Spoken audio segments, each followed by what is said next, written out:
Hello everyone, I'm Kuldeep Kaur. Welcome you to my academy. To learn physics with ease, like and subscribe my channel and don't forget to press the bell icon for more updates. In this video, we will learn about an electric dipole that is placed in uniform electric field. So let's start. The first question is, what is this uniform electric field? Now, if the value of electric field at every point is same, we said that electric field is uniform electric field. अगर electric field की value हर point पर same है, equal है, तो हम कहेंगे वो electric field uniform electric field है. Now suppose that these lines are representing the uniform electric field. ये लाइंस यूनिफॉर्म इलेक्ट्रिक फील्ड को रिप्रेजेंट कर रही हैं, जिसकी वैल्यू है E के इक्वल एंड ये एरो उसकी डायरेक्शन बता रहे हैं. नाउ अगर ये यूनिफॉर्म इलेक्ट्रिक फील्ड है देन हर पॉइंट पर इसकी value will be same. Now suppose that इस यूनिफॉर्म इलेक्ट्रिक फील्ड में हमने एक डायपोल को प्लेस किया है. We know that a dipole is a system of two equal and opposite charges. Suppose this is our dipole A B and A पर charge है minus Q and B पर charge है plus Q, such that कि ये जो dipole है ये हमारी इलेक्ट्रिक फील्ड के साथ एंगल बना रहा है थीटा. इस डायपोल को हमने इस तरह से प्लेस किया है कि ये डायरेक्शन ऑफ इलेक्ट्रिक फील्ड के साथ एंगल बना रहा है theta. Now let the dipole length of this dipole is equals to 2a. So we have placed a dipole in the uniform electric field in such way that it is making an angle theta with the direction of electric field. And we know that कि जब भी हम किसी भी charge को किसी electric field में रखते हैं देन उस चार्ज के ऊपर इलेक्ट्रोस्टैटिक फोर्सेस लगती हैं. सो अगर हमने इस डायपोल को इस इलेक्ट्रिक फील्ड में प्लेस किया है, इस डायपोल में दो चार्जेस है minus Q and plus Q, it means that minus Q and plus Q charges के ऊपर इलेक्ट्रोस्टैटिक फोर्सेस लगेंगी. नाउ उस फोर्स का मैग्नीट्यूड किसके इक्वल होगा? That force will be equals to magnitude of the charge into magnitude of the electric field. Now क्योंकि ये force है इसकी डायरेक्शन भी होंगे, सो पॉजिटिव चार्ज के ऊपर जो इलेक्ट्रोस्टैटिक फोर्स लगेगी जब हम इस डायपोल को यूनिफॉर्म इलेक्ट्रिक फील्ड में प्लेस करेंगे that will be in the direction of the electric field. हमेशा ये याद रखना है कि जब भी हम किसी पॉजिटिव चार्ज को किसी इलेक्ट्रिक फील्ड में प्लेस करते हैं देन उसके ऊपर जो इलेक्ट्रोस्टैटिक फोर्स लगती है that will always be in the direction of the electric field. So plus Q के ऊपर एक फोर्स लगेगी in the direction of the electric field and उसकी वैल्यू होगी equals to QE. Similarly minus Q के ऊपर, क्योंकि उसको भी हमने इलेक्ट्रिक फील्ड में रखा है, सो उसके ऊपर भी एक फोर्स लगेगी. एंड ऑलवेज रिमेंबर दैट कि जब भी हम किसी नेगेटिव चार्ज को किसी इलेक्ट्रिक फील्ड में रखेंगे उसके ऊपर जो इलेक्ट्रोस्टैटिक फोर्स लगेगी that will be in a direction opposite to the direction of the electric field. So minus q के ऊपर force लगेगी in the direction opposite to electric field. Electric field इस direction में है, minus q के ऊपर जो force लगेगी it will be in opposite direction, means in this direction and उसकी value will be equals to magnitude QE. Now from this diagram it is clear that कि इस डायपोल के ऊपर दो इक्वल बट अपोजिट फोर्सेस लग रही हैं. It means that कि इस डायपोल के ऊपर जो नेट फोर्स लगेगी, net force on dipole will be equals to, क्योंकि ये दोनों फोर्सेस क्या है, इनका मैग्नीट्यूड इक्वल है लेकिन इनकी डायरेक्शन अपोजिट है, सो दोनों कैंसिल कर देंगे. So net force on the dipole will be equals to 0.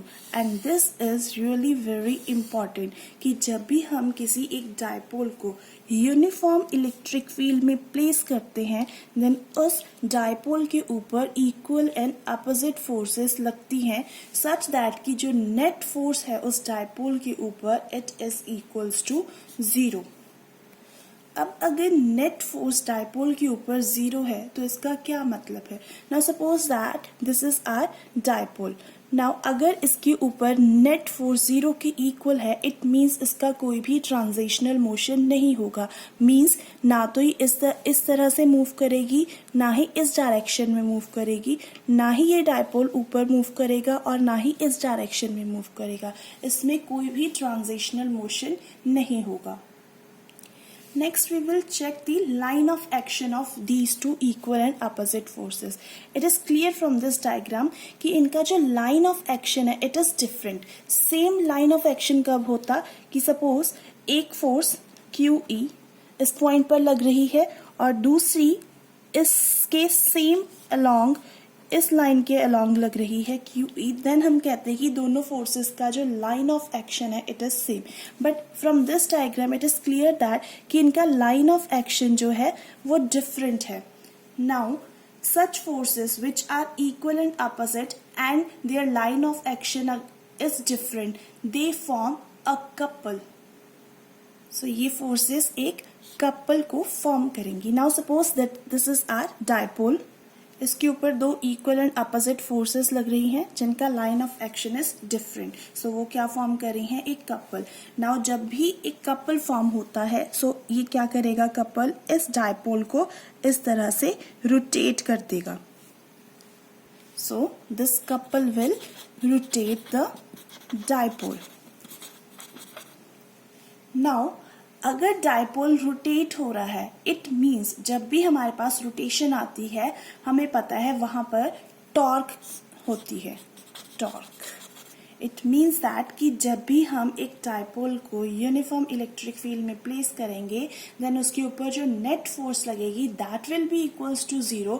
But due to these two equal and opposite forces that are exerting on this dipole they form a couple because their line of action is different. So उस couple के कारण वो dipole rotate कर जाएगा in the uniform electric field जिसके कारण कि उसके ऊपर एक टॉर्क लगेगी.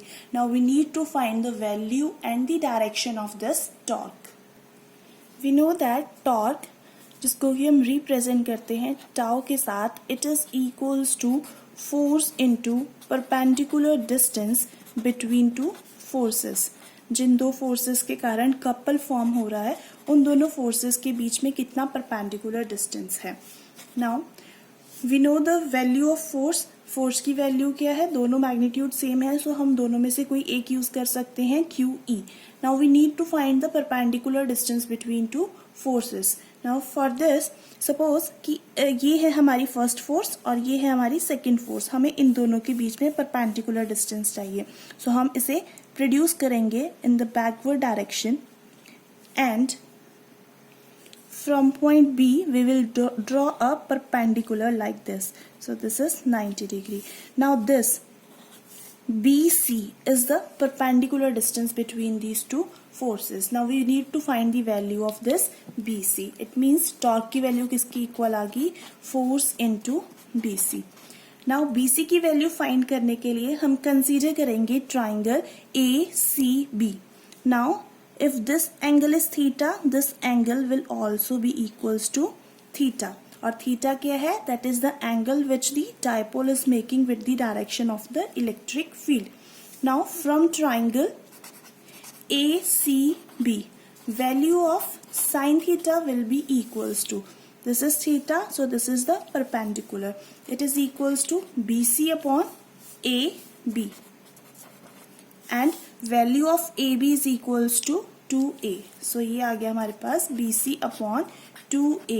From this equation we can write BC is equals to 2A sin theta. Now we will put this BC is equals to 2A sin theta and value of F, that is QE, in this equation. So we get tau is equals to QE 2A sine theta.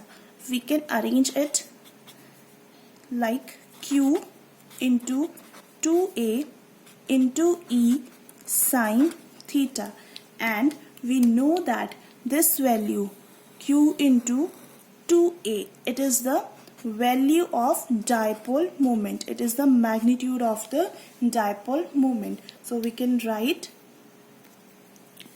tau is equals to PE sine theta. So this is the magnitude of the torque जो कि लग रही है उस dipole के ऊपर जिसे कि हमने यूनिफॉर्म इलेक्ट्रिक फील्ड में प्लेस किया है. सो इसकी वैल्यू किसके इक्वल आ गई? PE sine theta. एंड ये टॉर्क क्या करेगी? It will rotate the dipole.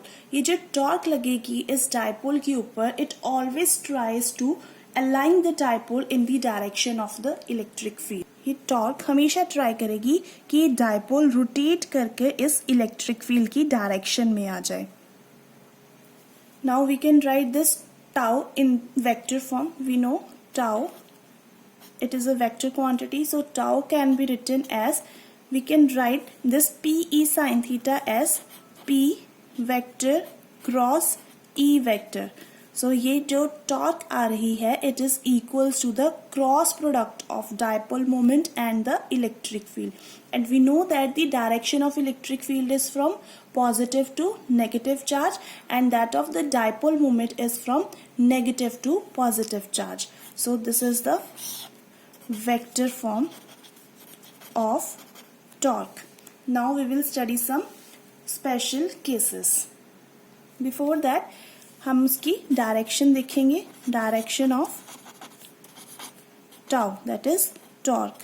Now direction of torque is given by right hand thumb rule. इसकी डायरेक्शन हम फाइंड कर सकते हैं by using right hand thumb rule, and it is perpendicular. It is perpendicular क्योंकि cross product की equal आ रही है, so it is perpendicular to P and E. So अब हम देखेंगे इसके special cases. First special case is when P is along E. जब P और E दोनों की डायरेक्शन सेम है, इट मीन्स थीटा की वैल्यू क्या हो जाएगी? 0 degree.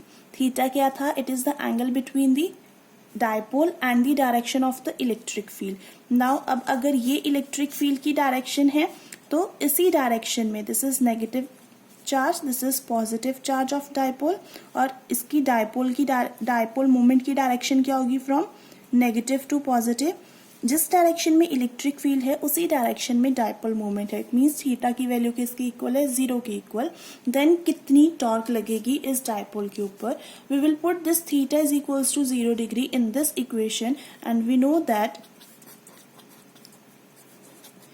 sin 0 is equals to 0. So tau will be equals to 0. It means कि जब डायपोल मोमेंट और इलेक्ट्रिक फील्ड दोनों सेम डायरेक्शन में है, देन उसके ऊपर कोई भी टॉर्क नहीं लगेगी. इट मीन्स उसकी भी कोई रोटेशन नहीं होगी. There will be no rotation of the dipole. It means it is in the stable equilibrium.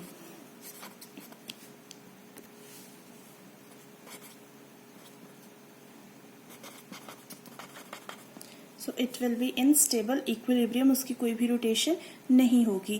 Now the second case is when P and E are perpendicular to each other. P and E दोनों क्या है? Perpendicular.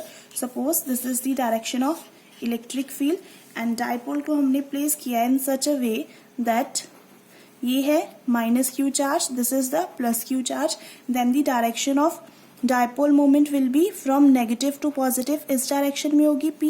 Now P and E, they are perpendicular to each other. It means that theta की value is equals to 90 degree. We will put this theta is equals to 90 in this equation. We get tau is equals to PE sin 90 degree and we know that sine 90 is equals to 1 और sign की जो maximum value होती है that is equals to 1. इससे बड़ी उसकी value नहीं होती है. It means this is the maximum value.